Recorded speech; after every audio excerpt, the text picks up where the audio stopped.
Hi friends, ഇന്ന് ഞാൻ ഉണ്ടാക്കാൻ പോകുന്നത് പാലക്ക് റൈസാണ്. ഇതുണ്ടാക്കാൻ വളരെ എളുപ്പമാണ്. പ്രത്യേകിച്ച് കുട്ടികൾ പാലക്കൊക്കെ കഴിക്കാൻ ഭയങ്കര മടി കാണിക്കും.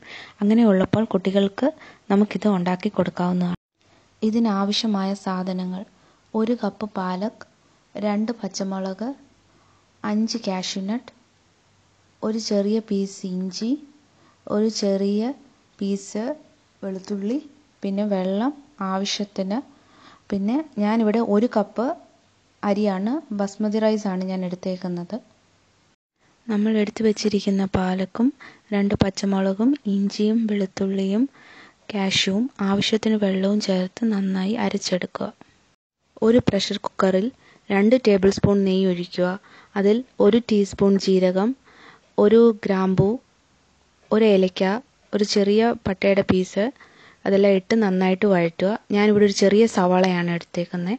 ഈ സവാളയും ഇട്ട് നന്നായിട്ട് ഒരു ചെറിയ ബ്രൗൺ നിറം ആകുന്നവരെ വഴറ്റുക. സവാള ഒരു ലൈറ്റ് ബ്രൗൺ ആകുമ്പോൾ നമ്മൾ അരച്ച് വെച്ചിരിക്കുന്ന പാലക്ക് ഇതിൽ ചേർക്കുക. എന്നിട്ട് ഒരു 5-6 മിനിറ്റ് നന്നായിട്ട് വഴറ്റുക. അതിൻ്റെ പച്ചമണം മാറുന്നവരെ നമ്മളത് വഴറ്റുക. ഇതിൻ്റെ പച്ചമണമെല്ലാം മാറി വെള്ളമെല്ലാം വറ്റിക്കഴിയുമ്പോൾ ഒരു 1/4 ടീസ്പൂൺ മഞ്ഞൾപ്പൊടി, 1/4 ടീസ്പൂൺ ഗരം മസാല, ആവശ്യത്തിന് ഉപ്പും ചേർത്ത് ഒന്ന് ഇളക്കുക.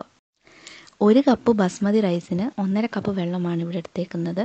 ഇതും ചേർത്ത് നന്നായി ഇളക്കി ഒരു വിസിൽ കഴിഞ്ഞ് നമുക്ക് ഗ്യാസ് ഓഫ് ചെയ്ത് ഇതിൻ്റെ ആവി പോയിട്ട് നമുക്ക് എടുക്കാം.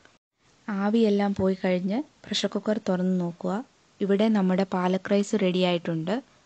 കഴിയുന്നതും ആഴ്ചയിൽ 3-4 പ്രാവശ്യമെങ്കിലും ചീര നമ്മുടെ ആഹാരക്രമത്തിൽ ഉൾപ്പെടുത്തുവാൻ ശ്രമിക്കുക. കാരണം ചീരയിൽ ധാരാളമായി പ്രോട്ടീനും വൈറ്റമിനും അയണും മിനറൽസും എല്ലാം അടങ്ങിയിട്ടുണ്ട്.